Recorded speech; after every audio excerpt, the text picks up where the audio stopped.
I don't know if I just need to re-record this because I don't know if I recorded the beginning of it or not.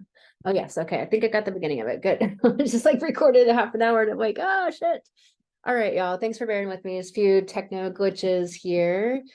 Par for the course, right? Par for the course in business. A lot of people, I just really got out of the habit of blaming Mercury retrograde for all of the technology stuff. Because the thing is that astrology just describes what is going on. Mercury retrograde isn't making techno glitches happen, and they occur all the time anyways. But there's been times where I've just had a lot of techno glitches happen during that time. But I try not to expect it or be like, yeah, this is definitely what's happening. If it's in an air sign or if it's connected to Uranus in a greater way, perhaps. But Mercury retrograde is about redoing what we're thinking in our mind, how we're perceiving things, revision and editing of our narrative of life, and moving through things. It's a time of revision is such an amazing word for it, but it is like re-exploring whether things are the way that you want them to be, and also kind of going over everything and understanding it from a new angle of having been where you are now, if that makes sense. So thanks for understanding about the glitch here.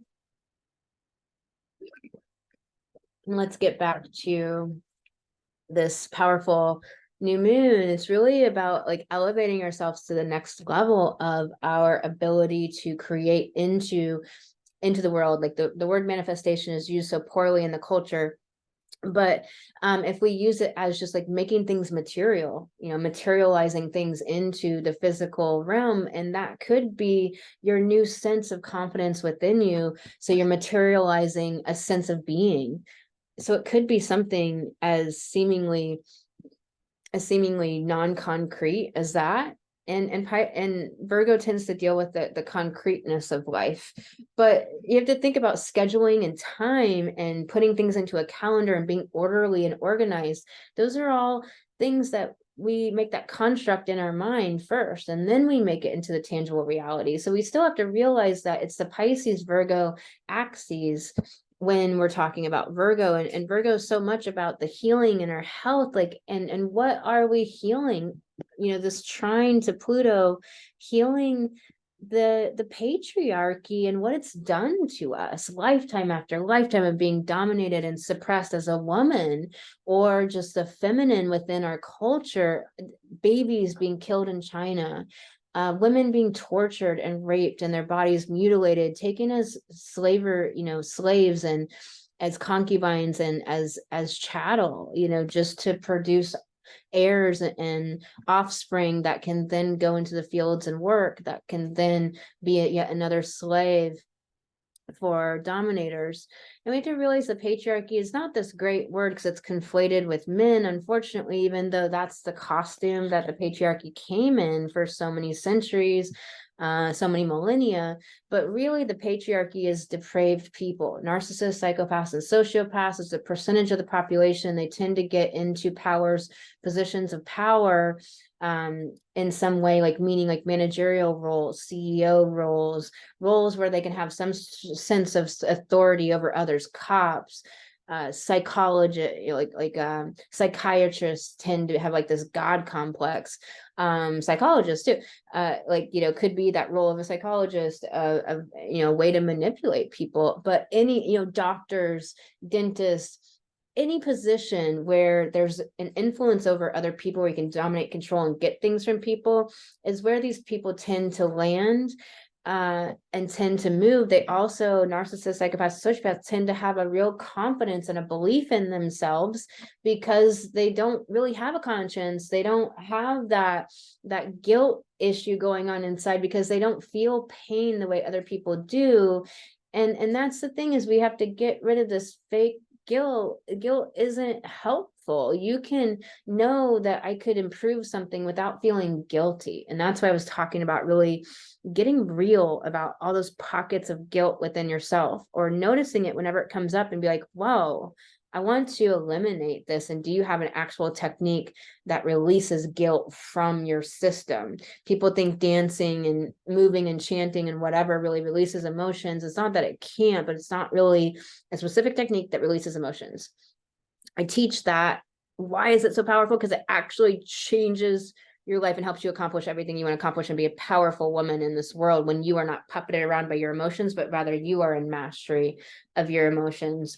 And so all of the patriarchy, we are, we've seen it now. Pluto doesn't, Pluto is destruction, but it's destruction of Capricorn, the old Capricorn structures, by revealing the secrets deep from the underbelly or the subconscious within someone's psyche. It reveals all the secrets. And so therefore that light, cast upon the shadow illuminates things and destroys what no longer allows us to grow. That shadow is no longer allowing for growth or awakening. It's like grow or die with Pluto. And so you're in the underworld and you're forced to rebirth yourself. You're forced to transform in the underworld to become this new version of yourself.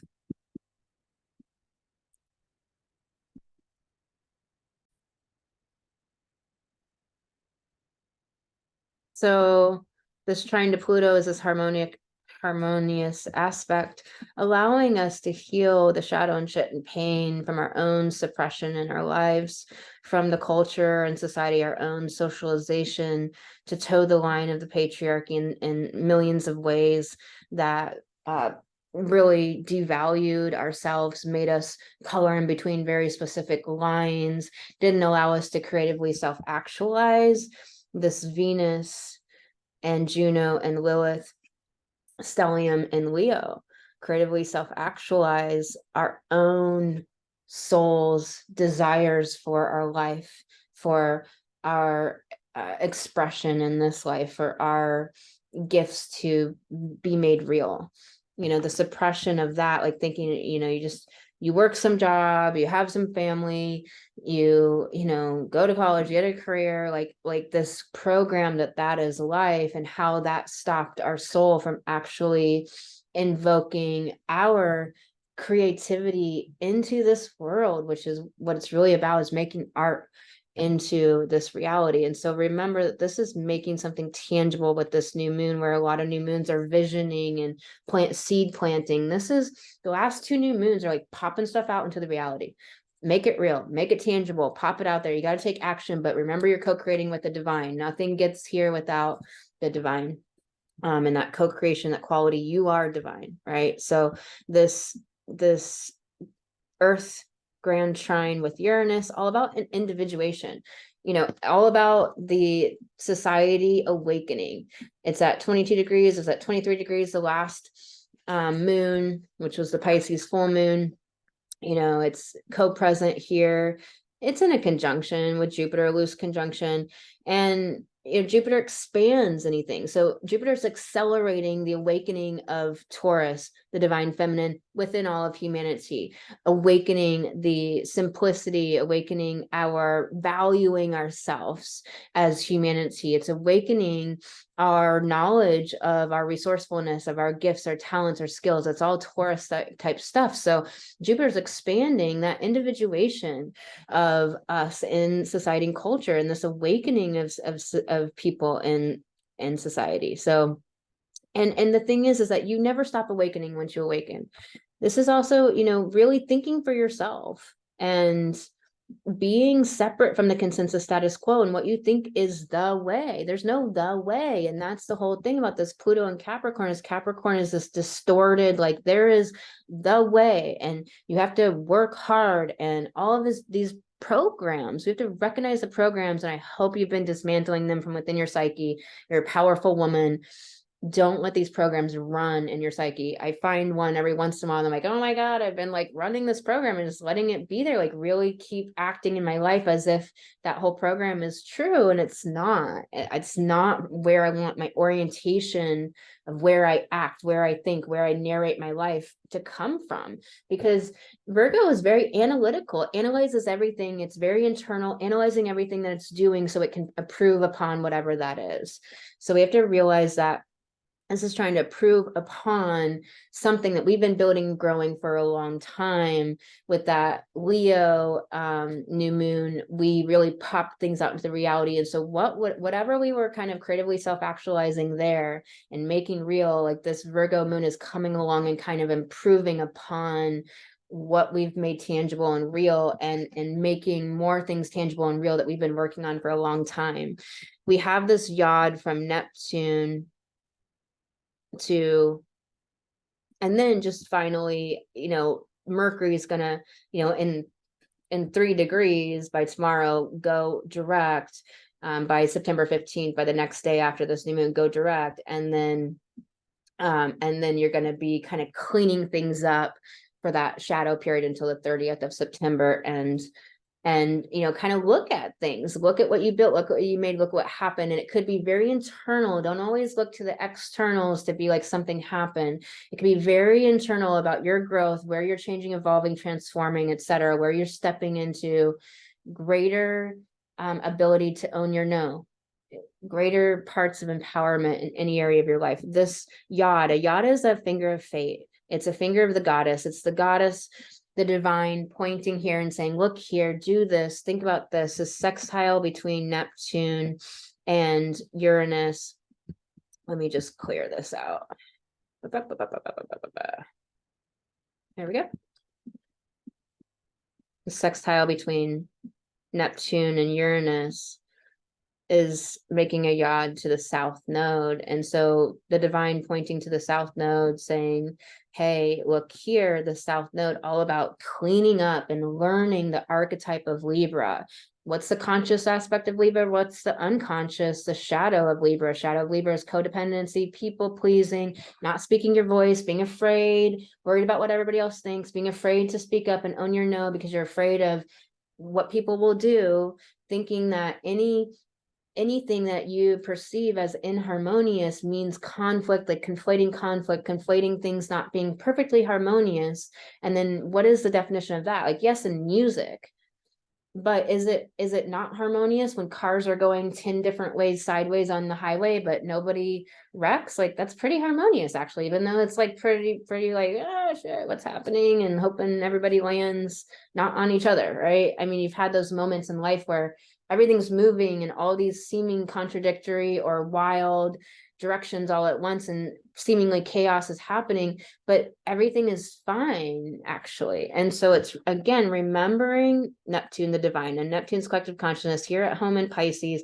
You have to remember the delusion that it happens when Neptune's at home in Pisces. Ever since 2012, ever since February 2012, Neptune's been here, and what's been going on since 2012. And we can look at we could look at movies since then, we can look at what's happened in the collective since then, but it's the spells. Like, what spells are we buying into? What idealization, idealizing what life are you idealizing, and what is the life that your soul really wants for you? And have you separated those two? Yeah, because some people are really still stuck in this life that was sold to them by movies and the entertainment industry as the life, but is absolutely soulless and meaningless. And they might have to actually go through that experience to just get there, to find out that it actually has no meaning whatsoever, and they feel completely devoid and empty and have to begin again on something that is made from soul.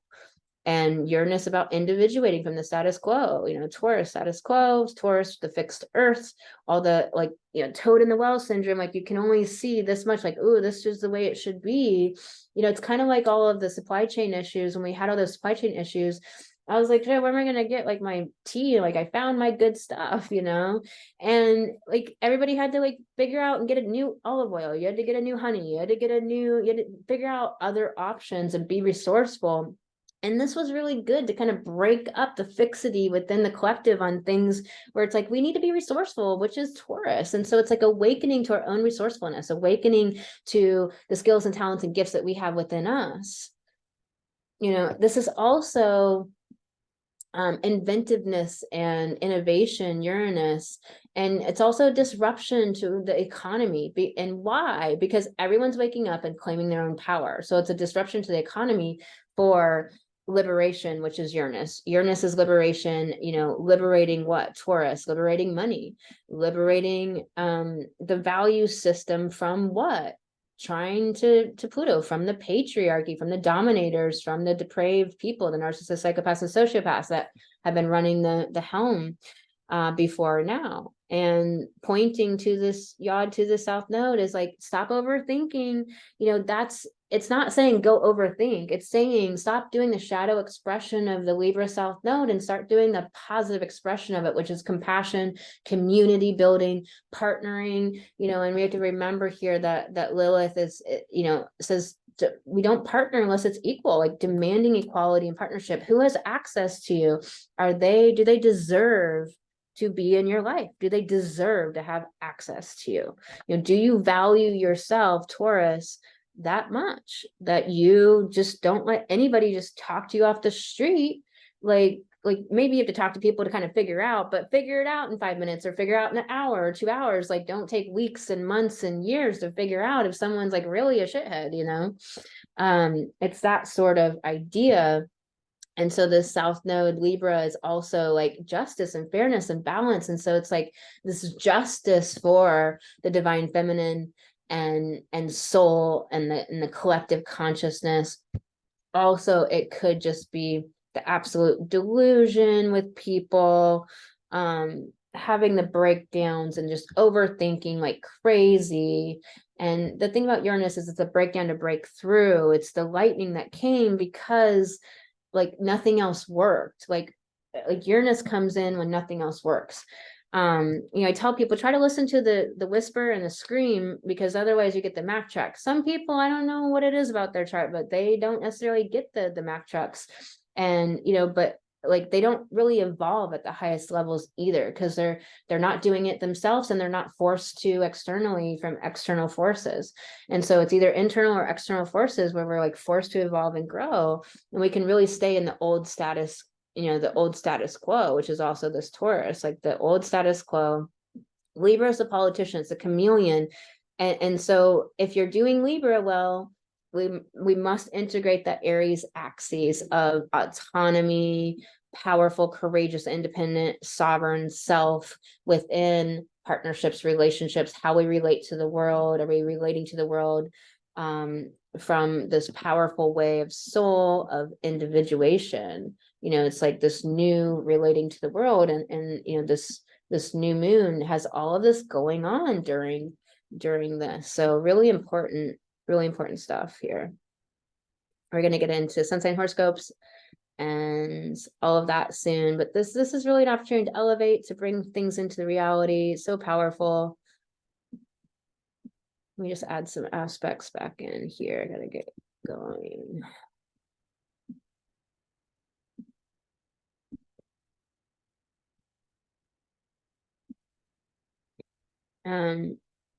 So as you know, we've had this long running T square to Pluto from the nodes. It's an all year thing. This reclamation of power, Pluto, requiring us to step into our autonomy, everything we just talked about, own our voice. Aries is assertive. Aries is, assertiveness feels like aggression when you haven't been assertive. So when you're stepping into a new level of assertiveness and you've been letting people walk all over your boundaries, they're not picking up on social cues, and it's now time for you actually to say it direct. Aries is direct, but somebody will think that's rude, and you have to be able to be direct in the face of whatever the fuck they say. It doesn't matter what they say and think. Libra cares too much about what other people think. It will sit there and debilitate itself by deliberating within its mind about what to do and then never do anything. It's very directional into the mind, not into action. And so doing the high consciousness of this Libra, we're dealing with this until January 2025. Our minds are wildly activated. We're really being pumped with that south node. in our minds to overthink. And it's you know, it's the issues of social belonging, where you feel like you want to belong, so you shrink and contort yourself and pretzel yourself. You got to stop doing that, man. You got to stop. You got to step into your who you really are, your own unique identity. Are you creator? Are you, you know, powerful businesswoman, powerful woman, successful entrepreneur? Are you artist, author, podcaster, etc.? What are you? You know, step into the identities that you want to have and step out of the old identities that no longer serve you. And that's really reclaiming Cancer, you know, of your sense of security within yourself and emotional security. That's what will create your ability to step into your power and do that at the highest levels. This Venus is now, you know, direct and going to move back through all of Leo. And so we're going to get a lot of information about, you know, our heart, creative stuff, like where we've creatively made into the world our gifts and talents and abilities and brought them forward, and where we've stood on stage in the world, and where we've reclaimed power as the feminine, as a feminine light, where we brought the feminine light for. We're going to see the feminine light in a big way, I think, all across the globe right now, really powerfully. So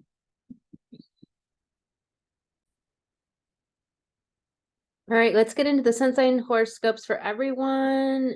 Your sun is your solar chart. It's an excellent chart that has a lot of good information. Combined with your natal, your rising, will really tell you where this Virgo new moon is hitting at in your life. So let's get into it for Aries. Aries, how are you doing? This Virgo new moon for you is happening in your 6th house, with that grand earth trine to Pluto in your 10th, all about career, sacred calling, taking up space in this world, and Uranus conjunct Jupiter in the 2nd, about your gifts and talents and abilities, about valuing yourself at the highest levels, creating value for the world that you then make money from, and a prosperity mentality. This new moon here really blossoming into the reality, the lifestyle that you want to live. And what is the lifestyle that you want to live? What is the how do you use your life force energy? Like, what do you want your day to be composed of? How do you, you know, do you want to live with a schedule? Do you want to wake up with an alarm? Do you want to make sure you have certain activities as a big part of your life?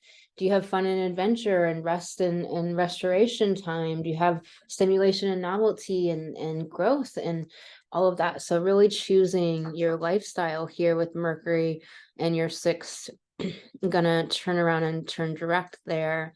Venus in your 5th, about where you stand on stage in your life, bringing your gifts to the world, being confident, being self-possessed, being in your heart, and knowing your value, that confidence to speak in the world and do something powerful. So really, really powerful here. Really look at, you know, Pluto, where it's been showing you how you can reclaim more of your power in your business. Are you powerful or powerless there? Are you standing in owning your no, speaking your voice, stepping into greater visibility, dealing with all the stuff that comes up when we go to upgrade, when we go to up level and to do something more than we've been doing in our business all this time. A lot of people like to stay small and do the jobby thing instead of it actually growing a business, growing a platform, growing an audience, growing a list, and really consciously having a vision of what you're here to create in the world. So let's pull some cards for you, Aries, and see what this Virgo moon is about for you. Change maker, make waves.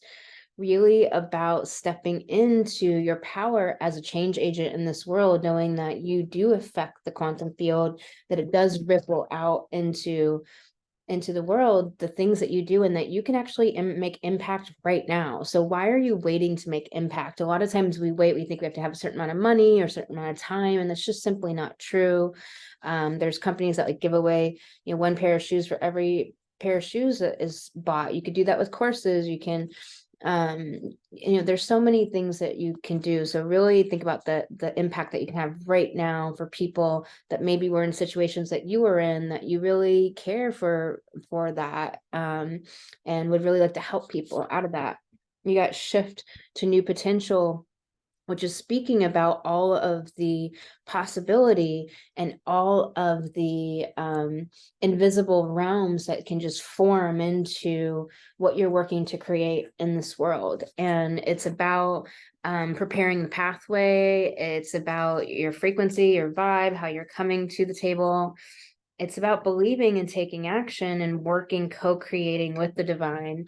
This Virgo can get a little bit too in the details. Your soul shines, really understanding how bright your light is, but this can sometimes be like wanting to hide and dim down because of how people respond to that, because the moths are really attracted to the light and can come out of the woodworks, and the challenge of that, because maybe you're healing and but understanding that you are a light being here to bring light, here to do something powerful and something big. And are you stepping into your next upgrade, your next up level? Do you realize that? Are you connected to the difference that you can make in the world? Are you connected that just who you be can make a big difference for so many people around you that encounter you, or they're maybe in a moment in time where they need that kindness, they need that compassion, they need that little one-liner that can really encourage them and inspire them, or they need to see you having an amazing life, but not in a superiority complex, not in a better than thing, not in a competition model of society or a domination model, but rather in a like rooting for other people's success, believing in them. That's what Aries is so good at. It's like rooting for the underdog and believing and just going. And so do you know the impact that you can have? There's a lot here about understanding your impact, understanding your light, understanding your value. There's something here about like, do you really get your value? Do you like believe that you have anything to offer? Did you hitch your star to somebody else's wagon? Like what's there's something here about that. I would really dig into that deep, and I feel like there's some healing that needs to be done, working with a coach, working with a therapist, working with somebody is going to be really, really beautiful work to do. Sending you lots of love, Aries. If you liked this, if you can please like and share, you can subscribe below. And if you'd like to book an astrology reading with me, you can do that at the goddessastrologer.com.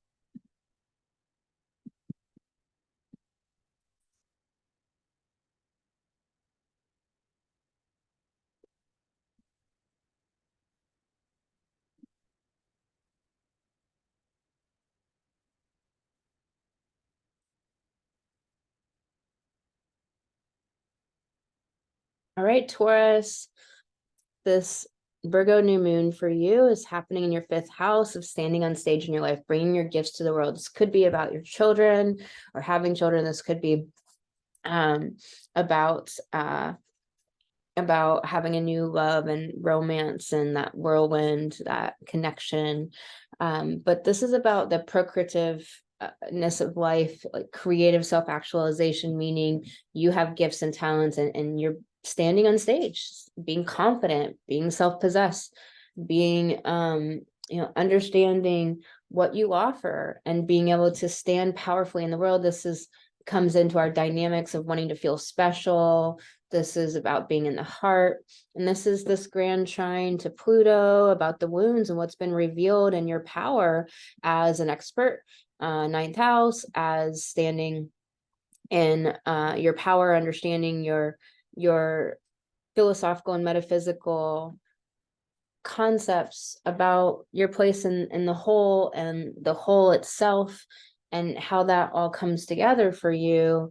There is this Uranus and Jupiter here conjunct in your 1st house, in that Taurus house, about your identity, and Jupiter's expanding individuation, and this is this this Uranus has hit your sun, or will hit your sun if you are a Taurus sun.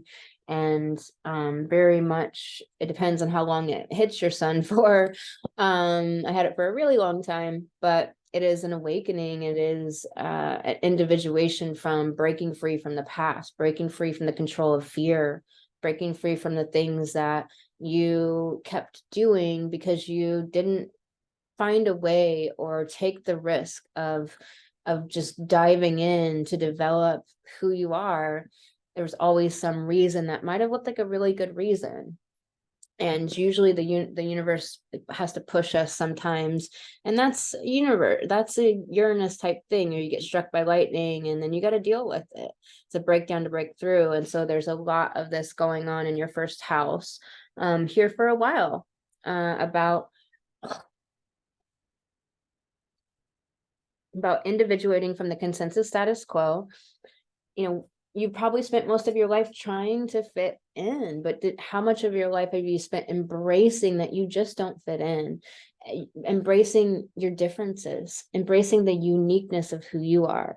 This is what's powerful, so powerful here. Mercury is going to turn direct on right after this new moon, kind of cementing into place what this new moon is for you, which is all fifth house of standing in that confidence and self-certainty, and really sharing your gifts in a powerful way, stepping into the next upgrade of your visibility, of your sense of belief, unwavering fun, enthusiasm, vision for what you're here to do in the world. And this yod pointing to the south node from Neptune and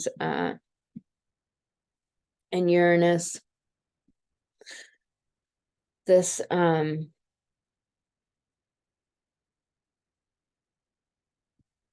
this is definitely cleaning up south node issues around your schedule, your health. So anything to do with your lifestyle, schedule, and health, there's probably a lot of spinning, thinking, upset, etc. And it's wanting you to instead really resolve this by taking action, which is healing the past. That is how things are going to shift in this area of your life. All right, Taurus, let's pull you some cards. This card wanted to come out for you. Celebrate your wins. Really, really important. It's easy to kind of forget the amazing things that you're doing. And here's the thing I noticed fear just swinging in. I had like a really cool win not too long ago, and I wasn't celebrating my wins, and I didn't realize it. And I kind of checked in with that and was like, gosh, the fear just swung in so hard that something's going to go wrong, or it's not going to continue to be good, or things like that. And I think the hard part of this is the fear is really tapping into that place of creation, of creating, knowing that you're a creator and creating the situation, like co-creating with the universe, with with source, but also knowing that you are doing all these things that is making this happen along with the divine. And so celebrating your efforts, celebrating your intentions, celebrating that. And there can just be some drama to clean up around that. It isn't in a protection message, but bravely market your magic. So it's like really stepping into this higher next upgrade of your marketing, of speaking your voice, of getting yourself out there, getting yourself seen, getting yourself in front of audiences, collaborations, partnerships, all the things that you do to get your name out there. This is really wanting you to step into this at the highest levels, make it happen, overcome the obstacles and the inner limitations and blocks that may be coming up for you. And you got lead your metamorphosis in a protection message, which is really wanting you to, which is really about staying comfortable, staying small, and staying where it's familiar. You know about that Pisces full moon I did the last moon. If you haven't listened to that first part, I would really go back and listen to it, because it has timeless information in there that I channeled for everyone listening that can really, really support you right now, because it's talking about familiarity versus freedom. And this is talking about metamorphosis, like that transformation, that rebirth cycle, that yes, things die away or you lose the plot or things break down, but it's really about stepping into the transformation and not staying small, not staying in the familiar, but going towards the freedom, which means you got to go up to a buffet and say, let me get a cup full of self-doubt and a cup full of insecurity. That's how and when you basically have be like a gunslinger and like put the self-doubt here and the insecurity here and just like carry it with you and keep going. That's how you become a powerful entrepreneur, successful.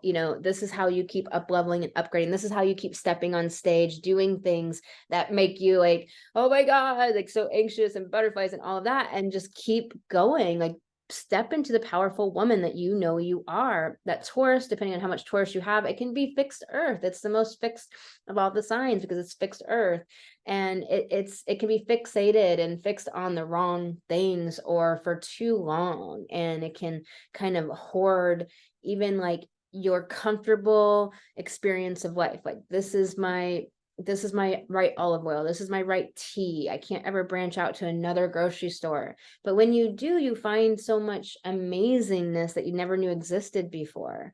And so this is just a metaphor for doing this in your business, trying new things, trying things you haven't done before, and being okay with how other people receive you. Like I do certain things where people just think, I don't know, they don't understand, like I have a full business and so forth, and so they just see me in this one milieu, and I, I'm not here to prove anything to anybody. I know the audiences I'm reaching, I know and why I'm doing the things I'm doing and what they're for, and so it's one of those things where it's like you just can't care about how anybody receives you, perceives you, or what they say or do.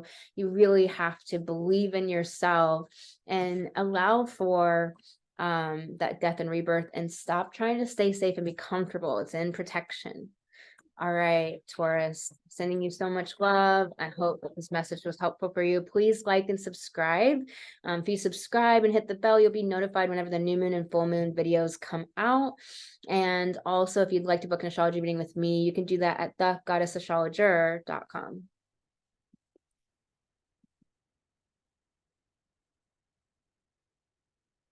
All right, Gemini, let's do this. So this Virgo New Moon for you is 4th house. It is about your self-image. It's about your sense of security from within, the emotional security. It's also about foundation and roots and family. So that may be coming up for you. Mercury's retrograde there, the last 3 little minutes there, and then bam, it's going to turn direct after this new moon. But this new moon, it could be about things that you're evolving or growing or stepping into with your family. And so it is really about this emotional security. Where is that new up level, that elevation, Virgo New Moon, of your sense of security from within, from the inside out, not based upon status, what people think of you, money, all of that stuff. Because the truth is that when all of that goes away, you really have to come from a fortified sense from within yourself. And there's nothing like that power. Like that is a power that most people don't ever get to know, because the cushy and comfortableness of their life never forces them into having to find that out for themselves. But it is really remarkable thing to feel within yourself, the power you have to be okay in any scenario. And Pluto is here in your 8th house of deep intimate bonds and connections, the house of transformation and the healer. It's the house of psychology and deep emotional healing. And so this is also the house of manipulation. So it's like, that Pluto is showing maybe where all the manipulations have been. Like it's been here for a while, right? So it's been showing you for a very long time, particularly if this is your rising. But this is a great solar chart, but it's been here since 2008, right? So it's going to be moving in your solar chart, with your natal, it depends on your degrees and everything, where Pluto is, like if it's in the middle of the house, etc. But, you know, there's a possibility that Pluto is going to be moving into a new house for you. You really have to get your natal chart done, but it's been, you know, here in this 8th house for a long time, like revealing all of the power dynamics, the psychology, the issues, the manipulations, the power dynamics that doesn't work for you. It's revealing all of the things from the subconscious, everything that is not going to allow you to evolve and grow. It's been revealing the secrets of that so that there can be healing and growth. Like Pluto says, grow or die. Pluto takes things away. It's very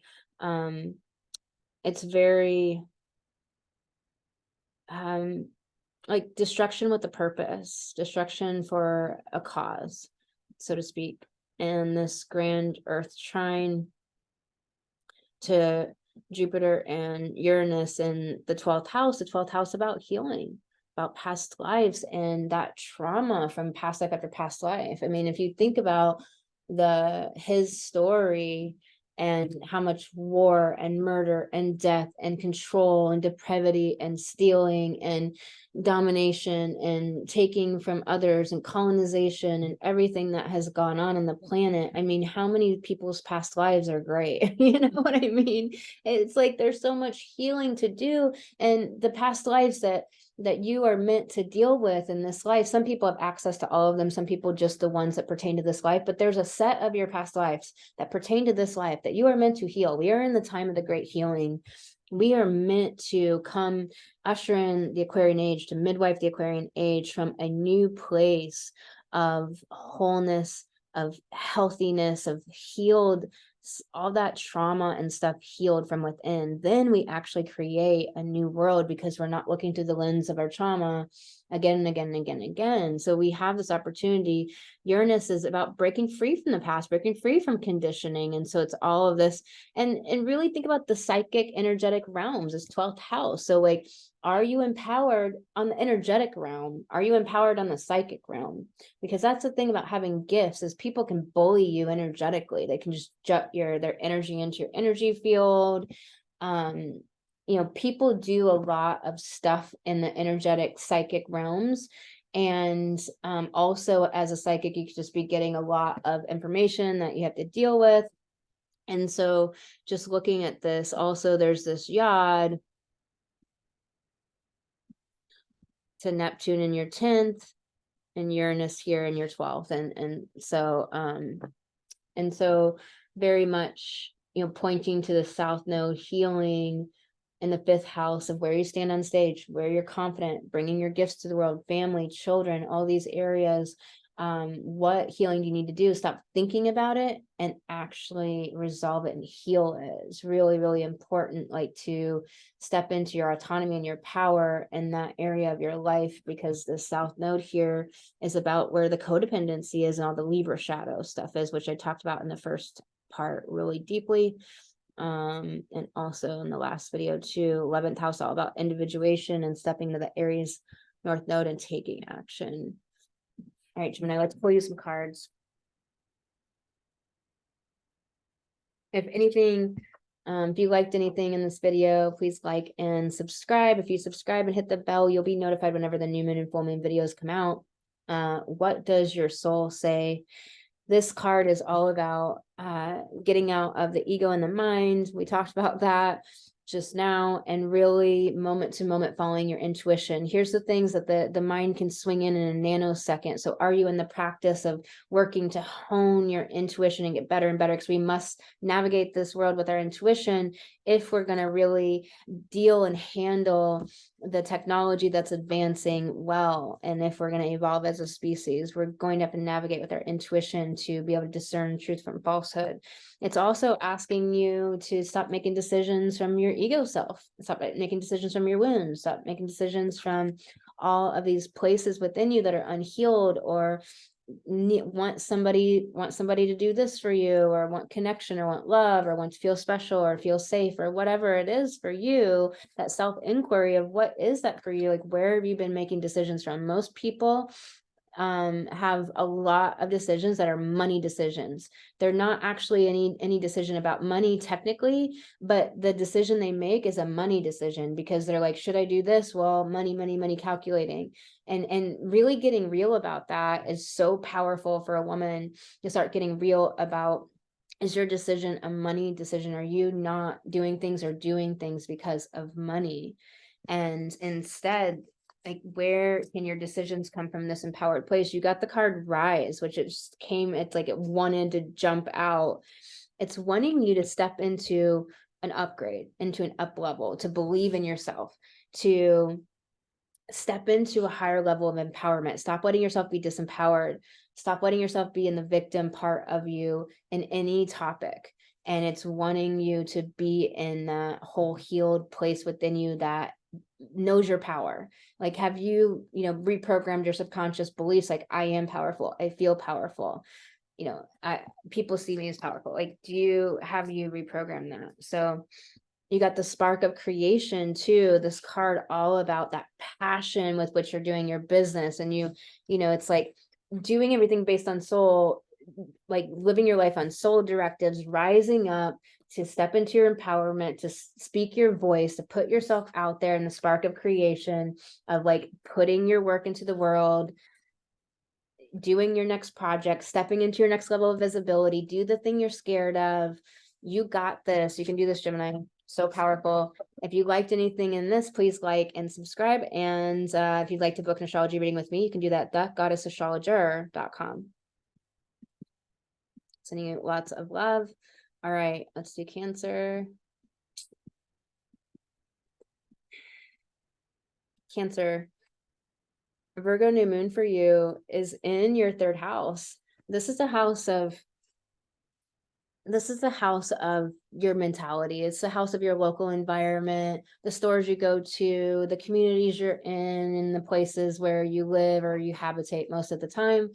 And or anytime, it's just your area around you right now. It's not abroad. And it is, this Virgo archetype of humility, of self-improvement, of really shedding the guilt. And so really shedding all the threads of guilt that you see in your mind. You got to first identify them and understand what they are. I really talk about this in depth in the first part, so I really encourage you to watch part 1.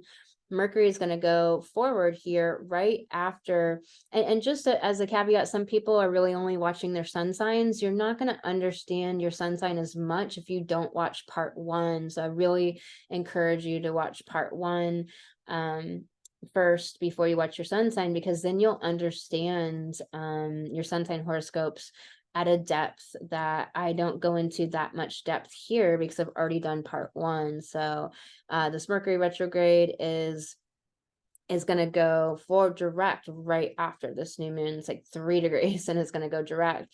So it's like cementing this new moon in place. So I'd be very conscientious. I would make some ritual and really step into your power with your own mind. Like, are you identified with your mind? Do you believe all your thoughts? Do you think you are your thoughts? Or do you do pen to paper thought work? Put your thoughts on paper, and do you question them? Do you understand how the rest of that scenario? Do you understand thoughts create feelings, feelings drive behavior? That gets all your results in your life. Do you understand the difference between thoughts and feelings? Are you conflating them? Do you know how to create in this world in such a powerful way with your mind? Are you reprogramming all the shitty subconscious beliefs? So important. Venus and Juno and Lilith in your second house of valuing yourself at the highest levels. And this is all about creative self-actualization there, Cancer, and like valuing yourself, creating value in the world that then makes you money. Second house, this new moon ruled by Mercury in that third house of the mind, this grand air trine to Pluto. And your 7th about relationships, relating. Are you standing in your power in relationships, which means you're a unique autonomous self, not trying to fit in, but embracing how you're different and unique instead, embracing the uniqueness and gifts within you, which is this Uranus in the 11th, individuating from groupthink, individuating from the things that give you this false sense of safety. Safety is an illusion. There's never any safety. You could wait for the light to cross the street and a car comes out of nowhere and hits you. It's just, there's no such thing as safety. We can only respond to challenge as it occurs moment to moment. Yes, obviously some forethought or some planning is never harmful, but there is the self-preservation drive of the Cancer archetype, and if it's your rising, you'll definitely have that. If you have a lot of Cancer placements, then you'll definitely have that going on. That shadow, the conscious expression of Cancer is that self-security, that sense of security from within, emotional security. We have this yod to the south node in your fourth, which is Cancer's house, correlated house. So very important to be doing the work on that emotional security and not thinking everything. Like this Libra wants to think and spin and deliberate and ponder and reflect, and it's about actually taking action on autonomy, on a sense of security that comes from within you because of emotional mastery. That's what it takes to do that. Emotional mastery, you can cultivate that with actual tools. And when you do that, you will be so empowered in your life. You can create anything that you desire and make your life the way that you want to have it. I teach those tools. This Uranus, about individuation and breaking free from the control of fear, breaking free from the past. Let's pull you some cards, Cancer. Fill your cup with sacred giggles. There's something about too much seriousness here, that Virgo in your third, too much seriousness in your mind. Virgo can be dry, very analytical. It can kind of be boring. And I'm talking about the archetype, not like a Virgo sun. It's that archetype. It can be a little bit of those things, and there's a reason for it, because it's trying to improve things so that it can serve humanity. But this is wanting you, it's interesting, the cards you got, it's wanting you to bring joy back in. It's asking you, get that second house of like valuing yourself, creating value in the world, making money, and it's wanting you to bring joy, and it's saying you're not getting enough playtime. And you're not thinking, there's something about like not thinking that play actually creates money, creates what you want in your life, or it's serious. Like there's a lot of people that have this thought like that's not serious, that's not professional. No, actually it is empowered, it's evolved. It's not towing the line of the industrial fascists that want everybody to be robots and factory workers and just keep making them money.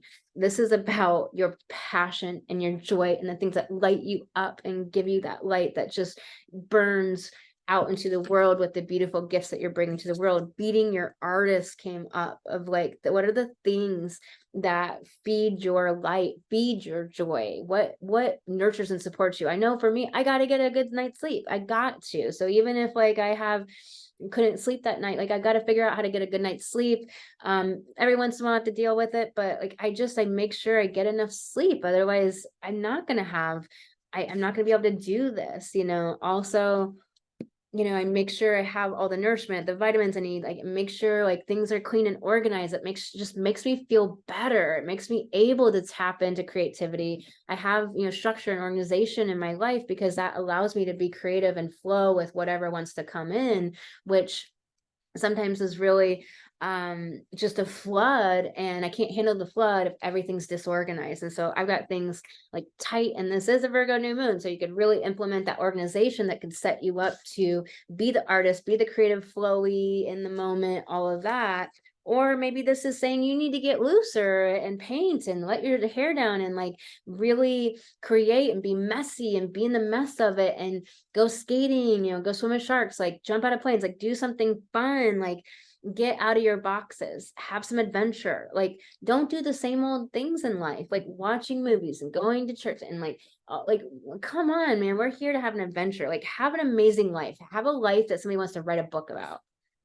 Success and transformation. And I'm talking about a life that you choose, like you choose the adventure. Like what's adventurous to you may not be to me, but choose the things that you love. I mean, sometimes people, to me, I don't know how they live these lives. They're boring. It's like, oh, I go kayaking, and it's like, I mean, yeah, but I don't know, man. I like really high octane adventure. So success and transformation. This is really something you got to grab for it, but there is success on the horizon, but you might have to do a fair amount of things to get there. If I told you about the things that I've had to do to create success in my life, wow, you would not believe it. It's been one intense ride, I'll tell you what, but I would not stop until I found and made that happen. You have to reach for it, you have to do it. I know some coaches that it took them 100 consults before they signed a client, but they did 100 consults. They're like, I am not stopping. I'm getting this. I just, like, are you passionate? Do you believe in yourself? Do you test and try things? You got to reach for the transformation. And this is about transformation. This is about the death and rebirth cycle. This is about something different than now, something that's not familiar, and that's hard for the Cancer archetypes. I'm sending you so much love.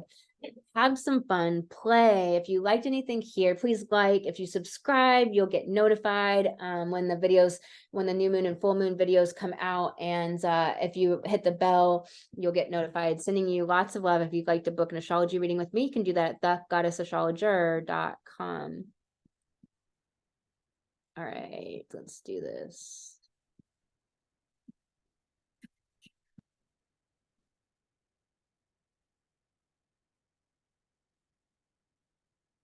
Yeah, I'm like so adjusting to new stuff here, but I gotta get some water.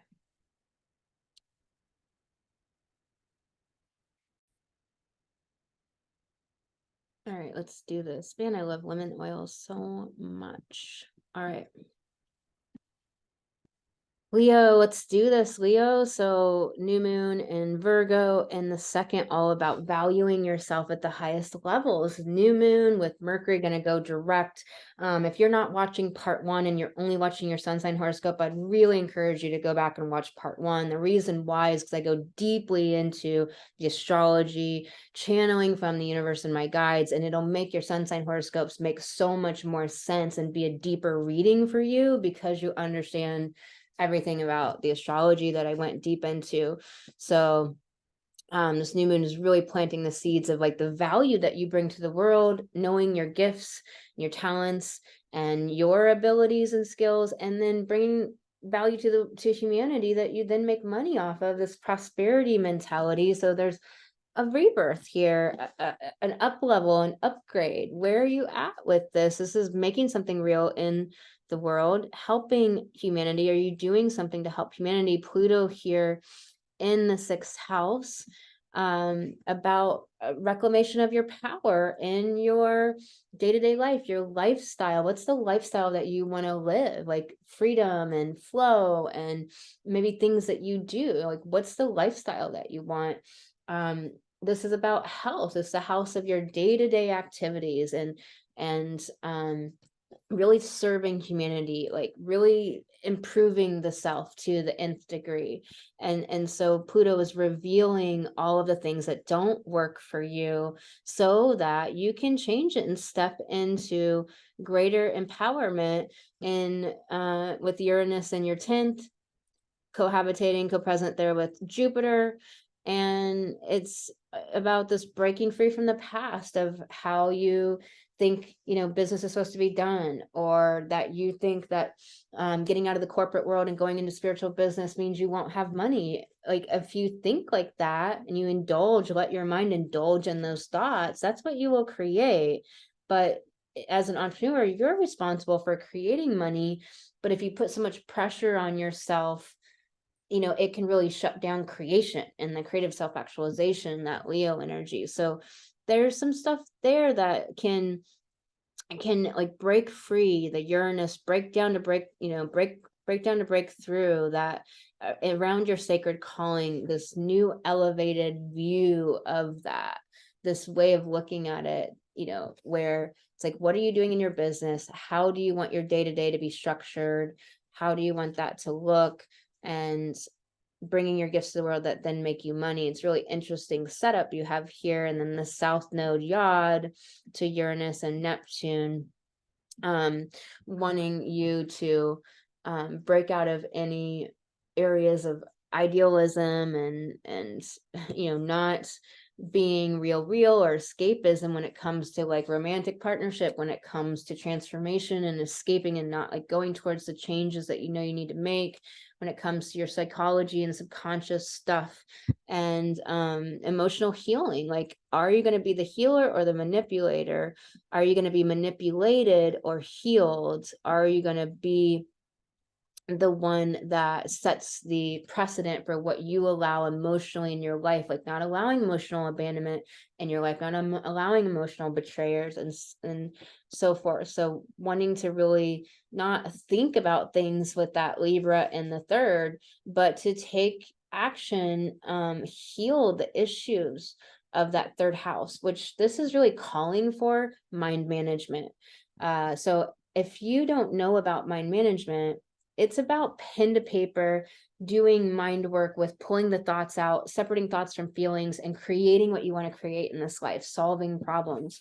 It's incredibly powerful. You cannot do mindset work in your head. Mindset work is not positive thinking, very different things. It's asking you to rise, Leo, rise into your power, realize you have something to offer this world. Are you believing in your victimhood, your disempowerment? That's something that needs healed. So if you're seeing those threads come up within you, face it, identify it, understand, okay, the victim is present here. You don't have to call yourself a victim, but you're saying like, okay, this victimhood, this disempowerment is present here.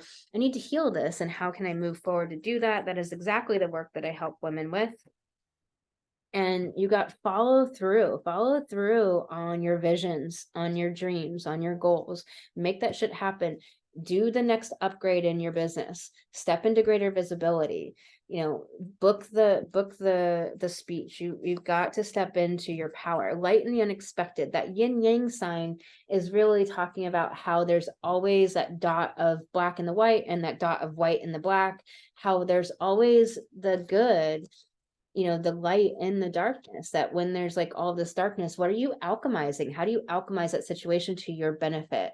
That difficulty, the challenge, pain, and loss, the other people's abuse or their issues. How do you find the thread in it that is something you can take away? And I don't mean this in like a platitudey kind of way. I mean this like truly something that empowers you.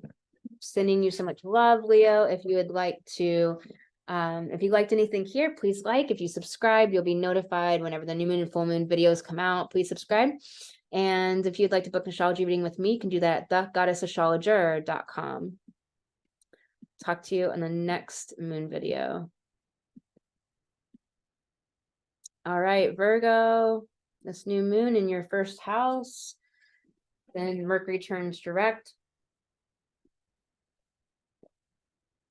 If you are not watching part 1, I really encourage you to watch part 1 where I channeled the astrology for my guides in the universe, because it will deepen the sun sign reading for you powerfully and make this make so much more sense, because you'll have that baseline understanding of the astrology, because I go deep into the astrology there. I don't do that so much here. I'm just mainly hitting kind of what's like your reading, but I'm not really going over like the whole astrology for this new moon in this here section. So this is happening in your first house, all about like what identities do you take on. This is about your I am. This is about the autonomy, the sovereignty from from conditioning and from what other people want you to be, and from other people's approval and all of those things. It's about your sovereign self.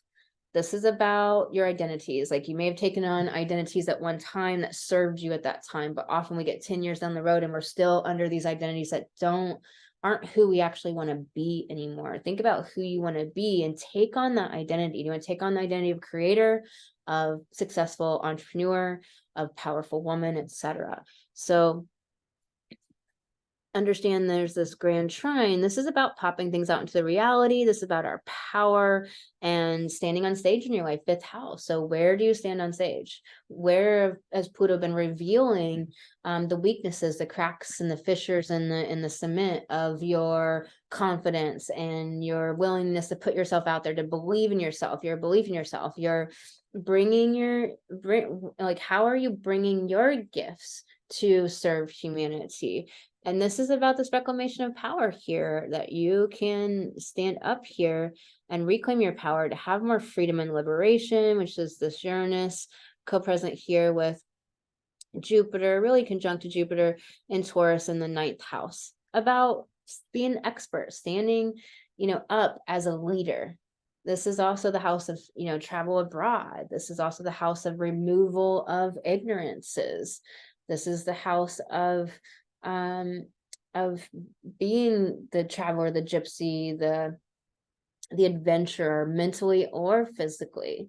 This is the house of being in understanding deep philosophical, metaphysical concepts of yourself within the whole, the greater whole, and the universe, and all of that. And so it's this individuation, Uranus, this awakening, this like liberation from the control of fear, from other people's ideas of the way things should be, supposedly, from the consensus status quo in society, all of that, and really standing in your power. This Libra yod is pointing to Libra in the 2nd house for you, all about your values, the value you bring to the world, your money, prosperity. So are you spinning in all of that, or are you taking action on that to change it, to with valuing yourself? How do you change that? You reprogram your subconscious. I teach those techniques. It's exactly what I help women with.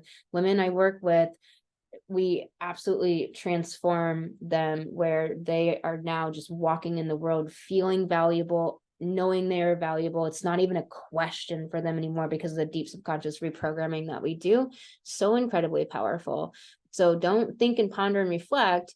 Take action to change this. Let's pull you some cards, Virgo. All right, so your magic wanted to come up, and it really wanted to like get out of protection. And so it's just really understanding, getting out of that too Virgo-ness of the tangible reality, and understanding the invisible is what allows the visible to exist at all. None of this is here if we don't have the invisible spiritual world. That comes first, this comes second. So also, though, the spiritual world couldn't evolve without this tangible world. So it's like they are, two halves of the whole, but understand that it's not the tangible world and then it's just a side note of spirituality. Spirituality is the truth. It is soul. So it's like really like co-creating with the divine and stepping into that co-creation, stepping into understanding what makes you unique. We spend a lot of our lives trying to fit in. Have you embraced how you're unique, and have you embraced your confidence? And lead your metamorphosis all about the death and rebirth cycle, and it's in a protection message. So it's saying like there's really something here about playing small, staying comfortable, being what's familiar instead of going towards evolution and freedom, which means you're gonna feel insecure. That's how it is. It's about self-development. If we felt secure, then it wouldn't be something new. I mean, sometimes we do something new and we're not just like wildly insecure. Like you never went skating, you start skating and you're just like, oh, I'm wobbly, I'm like uncertain. But to do big things, a lot of it's really just the culture is really a lot of all that fear and wanting to play small. And a lot of it's trauma, and a lot of it's abuse, and a lot of it is just, past life terror. So that's exactly all the things I help women with. The distraction of shiny things, like going from here, going from there, doing this, doing that, like just always staying super busy, always like talking and processing, and not actually taking action to change things and staying in a focused direction with that, that Venus and Leo, that like mental focus and focus to fruition, like making it the reality. And so it's wanting to warn you off of too much mentalizing and not enough like dedicated, concerted action to the finish line of your particular project or thing that you're creating. So if any of this helped you, please like, and if you subscribe, you'll be notified when the new moon and full moon videos come out. Sending you lots of love. If you'd like to book an astrology reading with me, you can do that at thegoddessastrologer.com. All right, Libra, let's go. This Virgo new moon for you is in the 12th. So there could be some healing, could be some trauma and wounds and old shit purging up, churning up, let that all be okay. This is a completion of something. This is a chapter ending for you. It's a good, nice thing. And so also it's saying close the chapters. Now it is time. This Mercury is moving direct. I want to say, if you're not watching part 1 of this video, you are missing out, because it's this sun sign horoscope will be so much deeper if you hear the channeled astrology. You'll understand like the full astrology and what's going on for this new moon, and then this will make so much more sense and be much deeper reading for you personally if you watch part 1. So I encourage you to go back and watch that. All of this Venus, Lilith, Juno here about equality and partnership, about who you partner with. Like, are they on the same, are they like of the light, are they of the heart? And this Venus here about creative self-actualization in your 11th house of individuation and being a unique self in the world. And this, that we spend so much of our life trying to fit in and belong with other people, but have you embraced how you're different and unique? How much time have you spent doing that in your life? So important to ask these questions. This Mercury will turn direct right after this new moon, so it's an important moon to do ceremony with. Really see what you're popping out into the reality. This grand earth trine, this is all about manifestation, with Pluto here in the 4th, about your sense of security. So your past life stuff healing and being provoked up. Then we go to Pluto here, that's showing you the secrets and bringing up the subconscious material and so forth about your sense of security, emotional security. Are you in your head, Libra, air sign, very deliberating, thinking, reflecting, pondering? Oh, go think about that. It doesn't go take action, it thinks. And it's not that thinking is bad, it's just how we use it, right? And so it is so much about feeling emotions, emotional security, sense of security, your self-image. This is also family and home here as well. This is your roots and your foundation. So the healing and stuff around that could very much be in that realm. Understand that this individuation in the 8th house from deep intimate bonds, there needs to be individuation here from any codependency, any merging that's not of the healthy type, that's not functional, that's not interdependent, and that is too like codependent and controlling and wanting to control out of fear, that then 4th house family won't be safe, or something will go wrong, something bad will happen. All of those kind of dynamics underneath is not really healthy relationships make. It's not really your highest evolution. It's not really your highest point of elevation here. This South Node in your 1st house, all about your unique identity, and the yod pointing to that South Node with Neptune in the 6th about your lifestyle.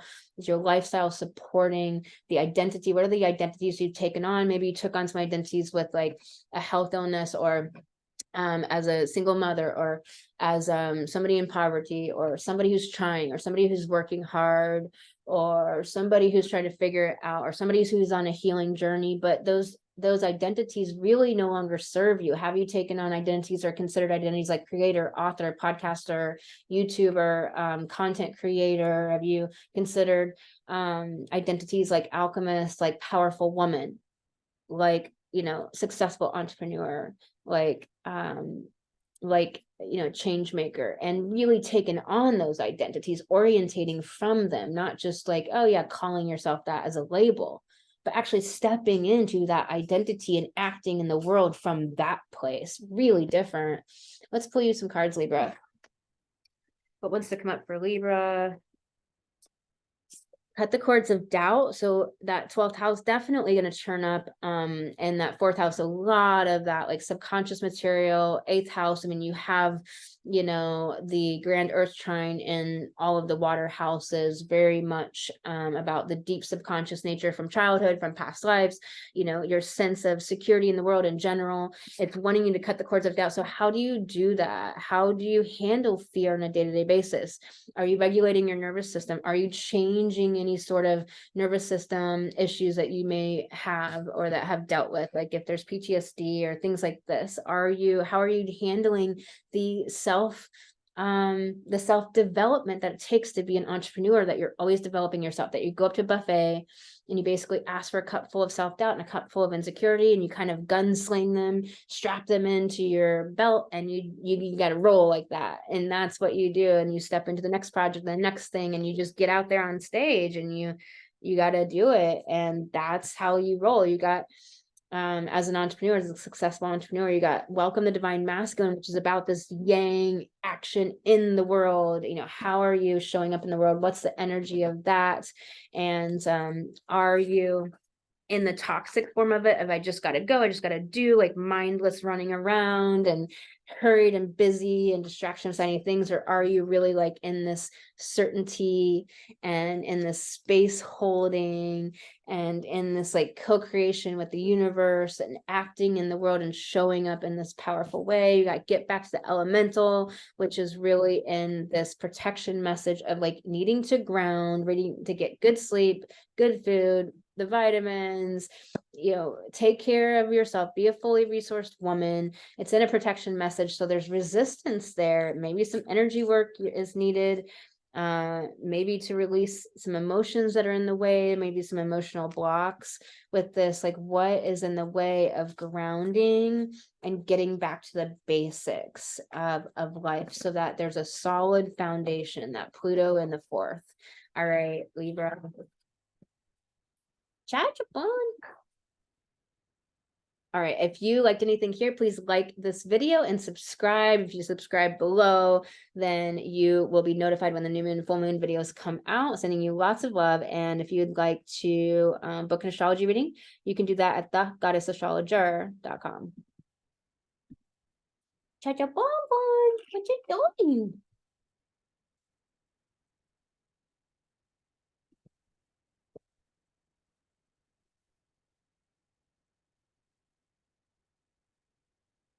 All right, Scorpio, this full moon, this not full moon, this new moon for you, this Virgo new moon, this elevation new moon for you is happening in your 11th house.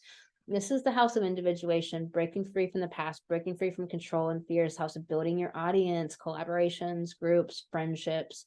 And so what's going on in your friendships? Are there shifts and changes because you've grown and evolved, and now it requires you to get rid of old people that just don't really are not a vibe match? They're not your level of consciousness or your level of inner work that you've done, your level of healing, and it's just not a match anymore. And maybe it's time to call in friendships that really are on your level, that really are lifting you up, supporting you, growing together, etc., that have some of the same ideologies that really make it supportive and good for you. This is very much about breaking free from old things. And so this is a vision, you know, this new moon, it's like, yes, it's visioning, but also it's really popping things out of the reality, with it being Virgo, and then with it being in this grand earth trine to Uranus, of like individuating in your relationships and no longer being in relationships that that don't serve you, bring you down, that are abusive, or just where people are clumsy and just aren't compassionate or kind, or just don't see your value, or don't respect you, or just, it's really not a vibe match. They're not elevating like you are. And this Pluto in your 3rd, all about the mindset you choose, how you choose to narrate the world, how you choose to look at things, and really looking at that.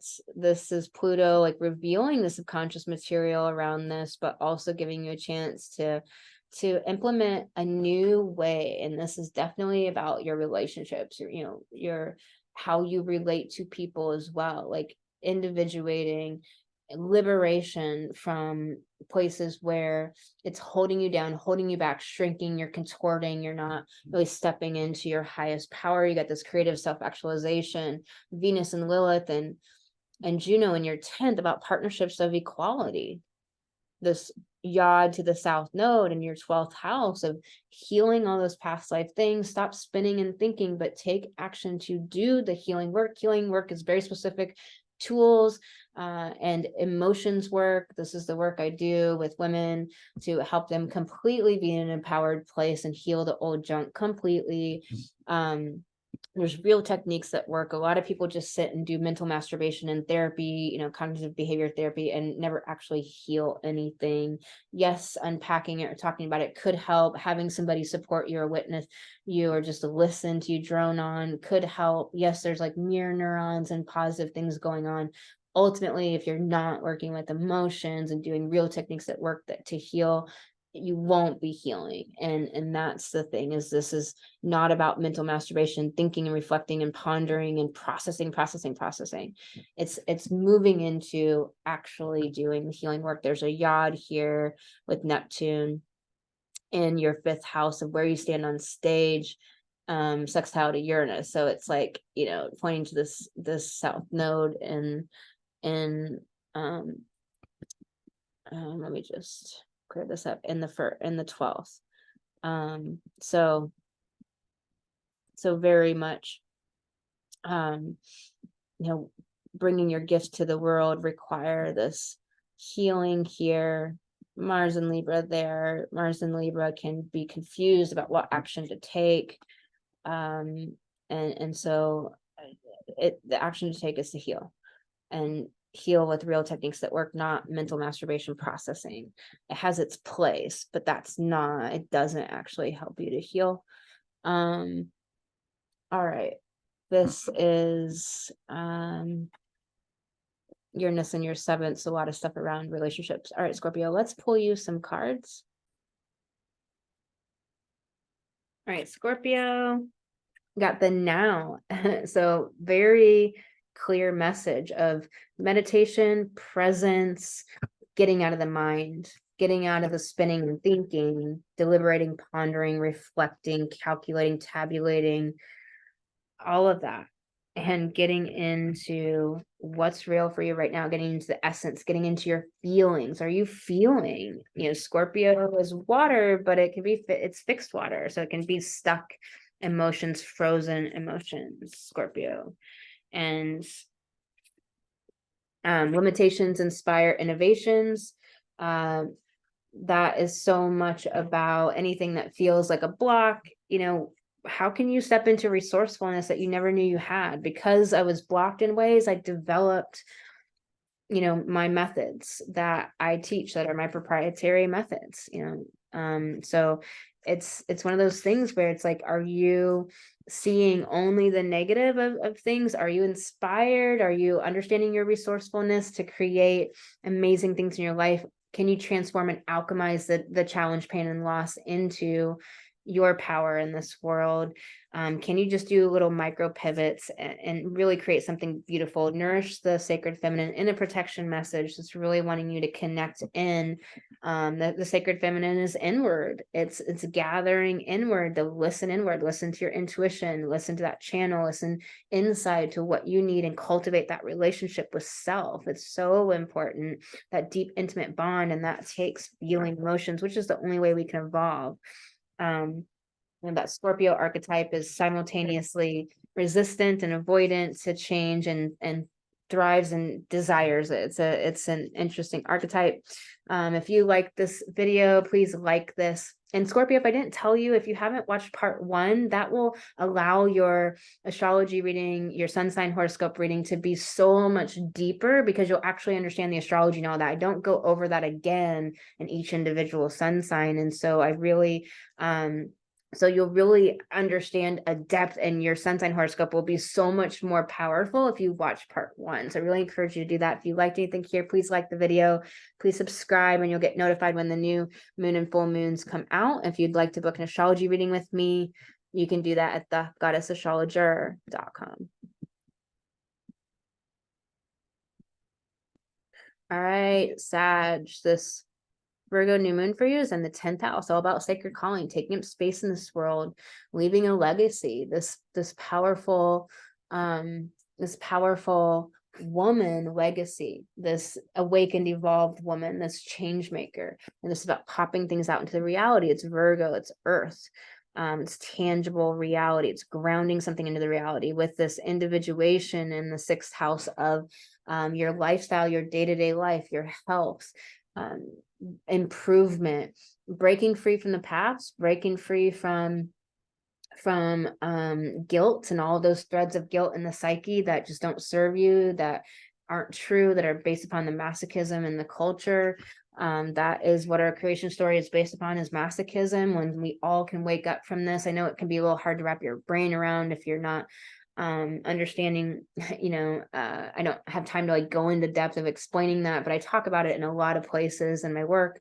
So but it's really powerful to understand that and start like identifying and dismantling the threads of guilt within you, breaking free from socialization and conditioning of how you're supposed to live your life, how you're supposed to set up your life, what it's supposed to look like, what your schedule is supposed to look like, all of that. Instead, be free and make your life the way you want to make it. Be on the adventure of this earthly adventure of this incarnating here, and this power of Pluto in the second of like creating value for humanity that then creates that prosperity for you, and this beautiful cycle of valuing yourself and then creating value for humanity and then getting paid for it and making money as a woman and being this powerful woman, this yod to the south node in the 11th house, Neptune in the 4th of your sense of security within yourself, coupled with that lifestyle that you choose. Don't think about it, but take action to actually get out friendships that don't, allow you to be a unique self. Get friendships in that do want for your success, really stepping into this secure sense of self, this secure sense of emotional security, co-creating with the divine. Take action to create your audience, build your audience, to individuate and be your own unique person. Most of us spend a lot of our lives trying to fit in. Have you spent any time in your life embracing how you're unique and different and that you have your own unique ways and gifts? And did I mention about if you haven't watched part 1, if you watch that, it'll make your sun sign horoscope so much more deep and powerful, because you'll understand the astrology and everything it's channeled through.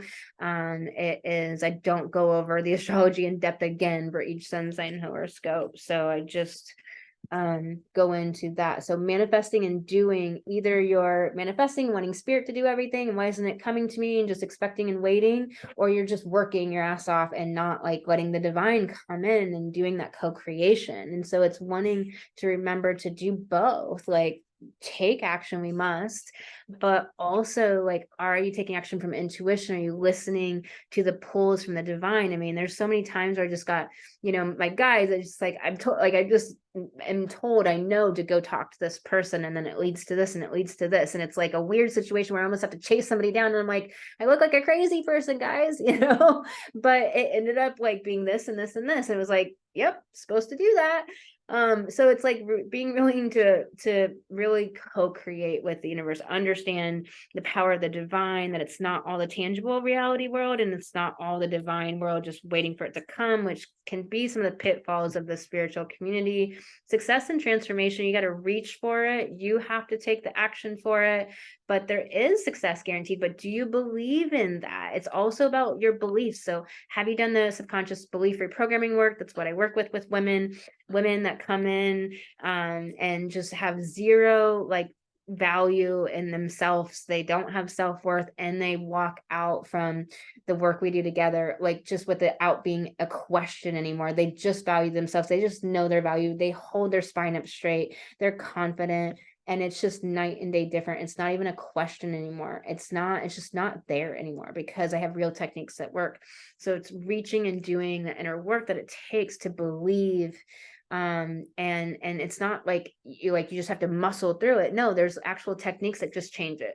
I'm all about hacks and making shit happen. I don't want to take 100 years to get something done, man. I'm trying to like have an amazing life here. So get back to the elemental is wanting you to ground. Good meals, good sleep, nutrients, fun, play, pleasure, novelty, stimulation. Sometimes you need silence. Sometimes you need being out with people and connection. Like really get back to the elemental and let that be your base. Sometimes we can just go all one way. We can just go all people for so long, and we're not taking care of ourselves, getting the you know, the laundry done and cleaning things out and getting things organized at home. And it's just like some sort of escapism, or sometimes we can be too much of a homebody. You know, make sure all of this areas are taken care of. I have this podcast called Fully Resourced Woman. Are you fully resourced? So go check out the Light Goddess podcast. The link is below, and go check out that episode. Are you fully resourced? It's a powerful episode that will shift things up for you. All right, Sag, if you like this video, please like. If you subscribe, you will get the new moon and notified about the new moon and full moon videos coming out. If you'd like to book an astrology reading, you can do that with me at thegoddessastrologer.com. All right, let's do this. Capricorn, this Virgo new moon for you, this elevation new moon is in your ninth house. This is all about your expertise. This is about the removal of ignorance. This is about going abroad, traveling far distances in your mind or literally. This is about the adventure, again, mentally, philosophically, metaphysically, or climbing mountains and being that physicality, you know, that fire physicality. It's all about your understanding your place in the cosmos, philosophically, metaphysically, that those greater concepts and understandings of life, that there's something greater, and understanding this world in that kind of context and way. And this is a birthing, but also a popping out into the reality, being an earth sign with a grand earth trine in this thing, with Mercury moving direct the next day. I'm letting everyone know that if you're not watching part 1 for your sun sign horoscope, I really encourage you to go back and watch part 1, because it'll make your sun sign horoscope so much deeper, because it'll be based on all of that astrology and understanding what's really going on for this new moon. And because I don't go into all the astrology again in each individual sun sign horoscope. I already did that in part 1. So really encourage you to do that, because this will just be so much more profound and powerful for you personally if you do that. Individuating here in this 5th house of standing on stage in the world, bringing your gifts to the world, creative self-actualization, children, romance. Like, are you individuating from the way you think it should be, or being inundated with like rom-coms all your life and thinking that romance and relationships look like that? I know a lot of people, and myself too, when I was younger. That's not what I meant to say. Gosh, that was a weird old program in there, so I'm gonna like take that out.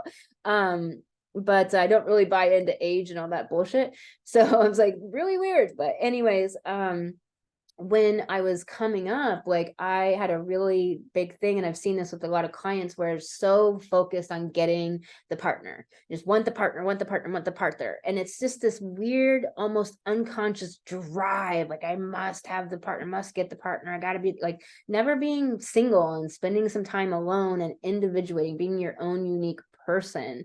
And this is, you know, romance, relationships, all of that doesn't have to look at a certain kind of way. Do you have that drive that is driven by, you don't even know what it's driven by, and it's so subconscious and unconscious that you think there's going to be some sort of fulfillment or some sort of feeling you're going to have when you just get to that partnership? It's wanting you to reclaim your power and your identity. What identities did you take on that maybe served at that time? Maybe it was an identity of an illness, CPTSD, or, you know, a single mother, or first-time homebuyer, or hard worker, or something like that. But it's like, do you want to be that identity still? I'm not a hard worker, dude. Fuck that. I'm a smart worker. But I'm an entrepreneur. I'm a successful entrepreneur. I'm a powerful woman. I'm a creator. I'm an author. I'm a writer. I'm playful, you know. I'm a circus artist. Like, those are my identities. What are the identities you're taking on? You've taken on an identity as creator, to create value in the world, to create intellectual property, to create things. So also understand this South Node Yod during this new moon. Mercury's going to turn direct right after this new moon. And then the South Node Yod is to stop thinking about your business and take action. This Libra has activated our minds like crazy, and this Neptune in your 3rd house, your house of your mind, can make you have this idealism about things that's not true, and that's going to crumble and fall apart. It can have this romanticizing things and being in the fantasy of your life instead of actually living your life, and that shit sucks.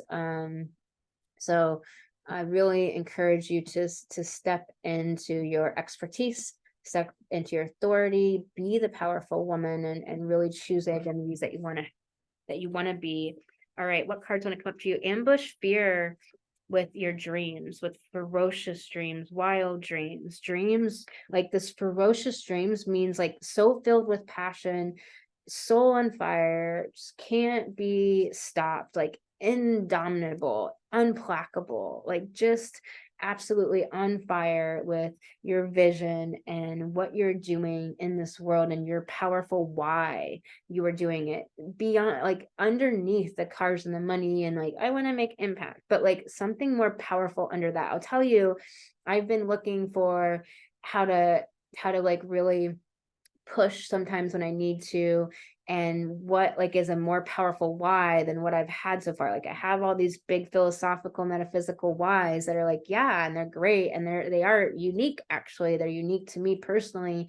They're, but they don't necessarily get me out of bed in the morning, that sort of thing. It's like I had to find something like day to day, how can I see an effect change day to day? And so I had to get really like truthful about like, I want to teach every day, I want to use my time like this is my powerful why, this is what lights me up and is so much fun, and I want to be doing this, I want this lifestyle, I want to see the impact I have in the world, not just be like, oh yeah, I'm putting money out here, supposedly it's doing something. I want to see people's lives transform. I want to see people get successful.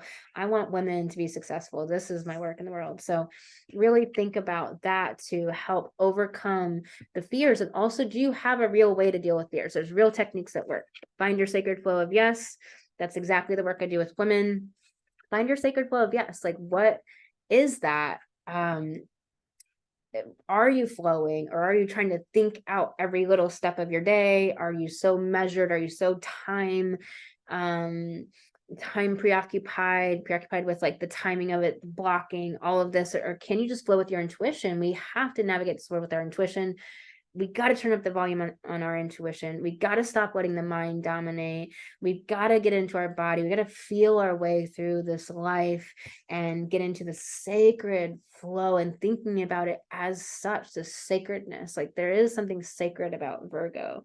The distraction of shiny things is this energy of very much like going from here and there and like always like doing and always being on and processing and being in the mind, and that can be so heady and exciting. And that's what heady actually means. People use it to mean like very mental, but it actually means like exciting and just like really like this passion.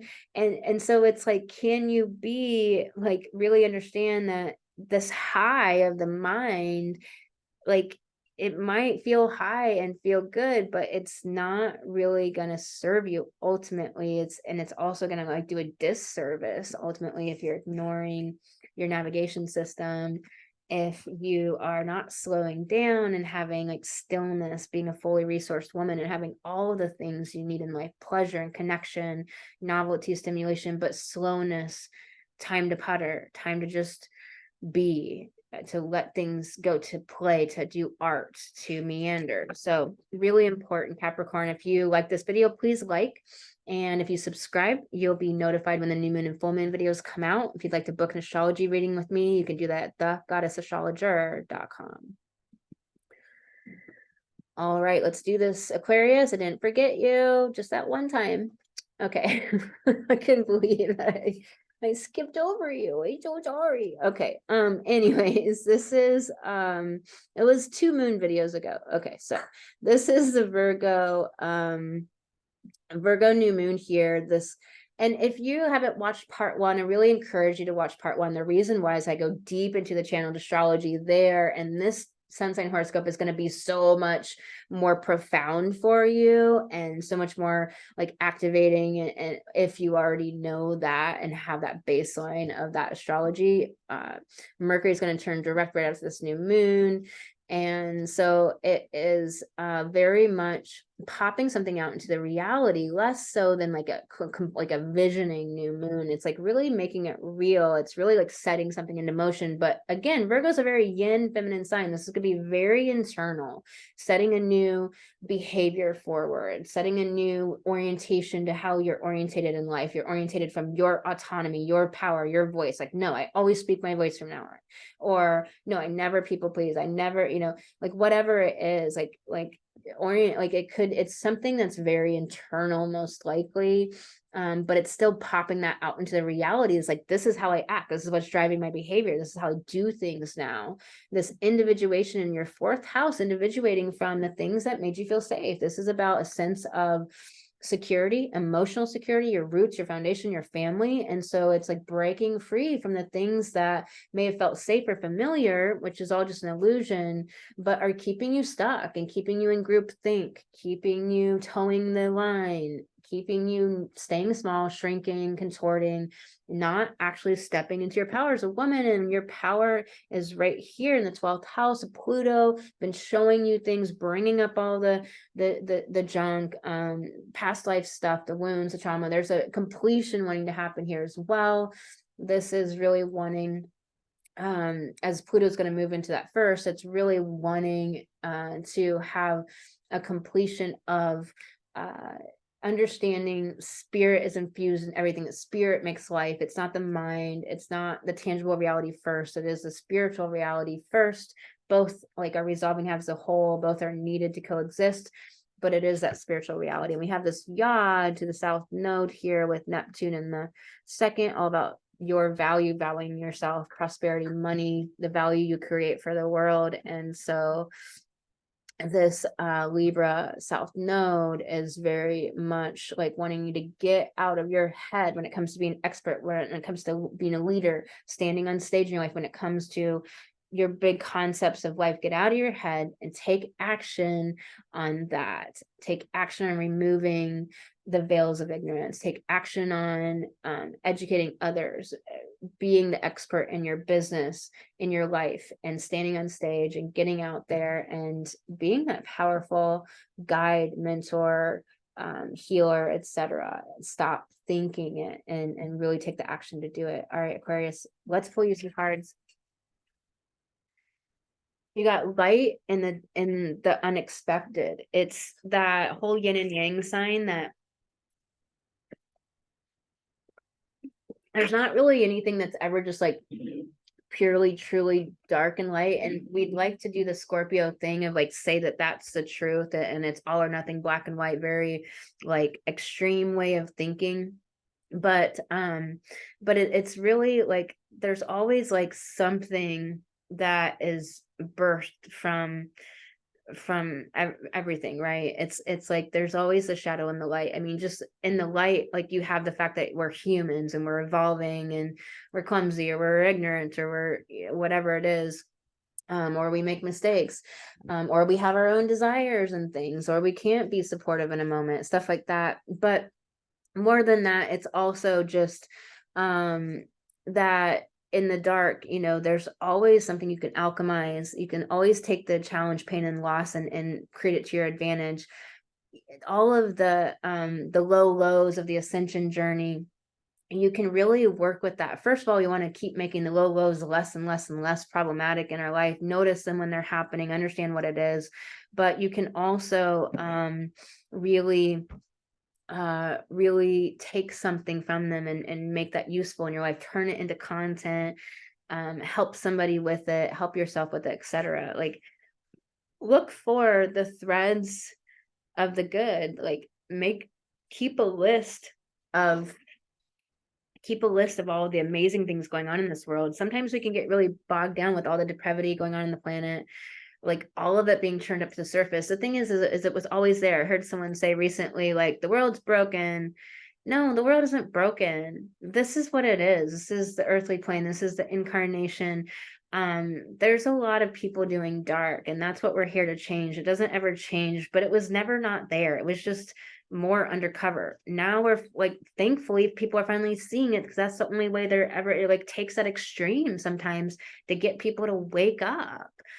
You got the now moment. So stop like fearing the future and be in this now moment, be in this ability to act moment to moment, moment to moment, knowing that you can respond to challenge as it occurs rather than bracing for the bad, and really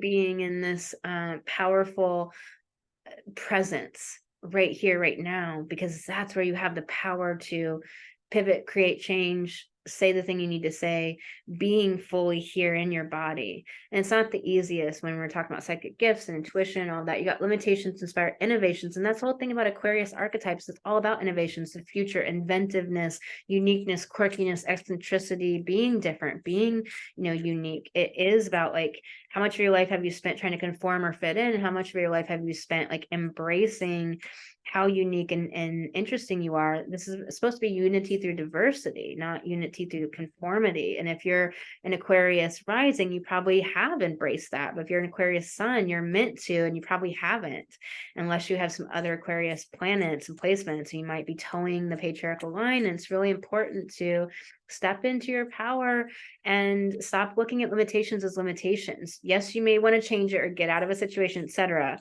but understand that it's going to allow you to evolve and create, connect with the resourcefulness within you and create talents and gifts and abilities that you didn't even know you had. That this is the only way you could develop it. It's not always fun game, this whole being incarnated on earth thing, but I'll tell you what, though, doing this it is so beautiful and so powerful. So we're doing massive, important, big work in this world as women, helping others heal, helping transform and evolve humanity. So definitely try to be in that more elevated perspective narrative of it all. If you liked anything, please like this video.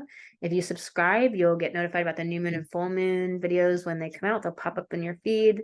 And if you'd like to book an astrology reading with me, you can do that at thegoddessastrologer.com. Sending you lots of love, Aquarius. All right, Pisces, let's do this. This completion sign, this imagination, this opposite of yourself. This is this Virgo new moon in your seventh house of relationships, relating, of fairness, justice, balance, of completion. And so like celebration, because we completed something, we got to this accomplishment, or we had this rebirth, we had this change, this transformation take place. So this really is this beautiful time for celebration here. Here's the thing I've been telling everyone in their sun sign horoscopes. If you haven't watched part 1, I really encourage you to watch part 1. The reason is because this sun sign horoscope will be so much deeper. It makes so much more sense if you know the channel astrology that I did in part 1. So I really encourage you to go and listen to that. I keep making them better, more unique. I keep finding ways to bring really powerful content there that can actually help and affect our lives for the better. Anyway, so because I don't go over the astrology again here, so just so you know, Mercury's turning direct like 3 minutes after 3 astrological minutes after this new moon. And so this is like, popping something out into the reality with this grand earth trine as well, individuating in your third house of your mind, your mentality, how you think. And so where can you break free from old thinking that's holding you back, that's not serving you anymore? How can you be even more liberated from wounds, from wounding, from challenge and difficulty? This Pluto in your 11th wanting you to reclaim your power with people and relationships and friendships, reclaim your power with audience building, with standing in the world powerfully as a liberated human, being a leader out there, and really creating collaborations and partnerships that are going to serve something greater. You have this yod to the 8th house, wanting to stop thinking about psychological stuff, abandonment, emotional turmoil, subconscious stuff that's churning up, like sex and other people's money and all this kind of stuff. The psychological stuff stop processing, stop doing that mental masturbation, and instead take action to psychologically heal, to emotionally heal, to become the more powerful healer. The 8th house is the house of the healer or the manipulator. You know, which are you stepping into? Can you hone your craft, whatever it is that you do personally, whether it's gelato making or Reiki, or if you're an astrologer, like whatever it is that you do, if you can hone your craft and stop thinking but take action, that Aries North Node, it's going to be so powerful for you. This Neptune in your first, about your identity. Where are you romanticizing something instead of like actually stepping in to something that you can create real, that has the meaning, that's connected to source, from that co-creation. All right, Pisces, let's pull you some cards. So definitely a change in relationships for you. Definitely something shifting and evolving here, something elevating in your relationships. Either you're requiring more people to even have access to you, or you are attracting amazing relationships and friendships into your life that really uplift you, that really feel connected and vibing. You got the distraction of shiny things. This could be just like really all over the place, over intellectualizing, thinking so much, going here, going there, and not really grounding, not really taking care of the basics, not really connecting into stillness and meditation. It's really important to do, especially because life's going to just really speed up when Neptune and Uranus change. So it's really important if you can establish a meditation practice where it is a commitment that you're like, no, this is something I do. Like that's part of your identity, like who you are. My guides really wanted me to harp on that for you. So lead your metamorphosis, all about the death and rebirth. It's wanting to not stay small, not play it safe, not stay stuck, not keep doing the same old things. It's wanting you to change, evolve, and grow, and step into the new the new you, the new identity, the new version of you, the future version of you. Step into her now. Be the powerful woman, be the successful entrepreneur. You know, you don't want to play small and stay safe. Familiarity or freedom. The thing about Pisces is it abhors the cage. It abhors anything that feels like a cage, which could be a schedule. But the schedule is going to give you the freedom.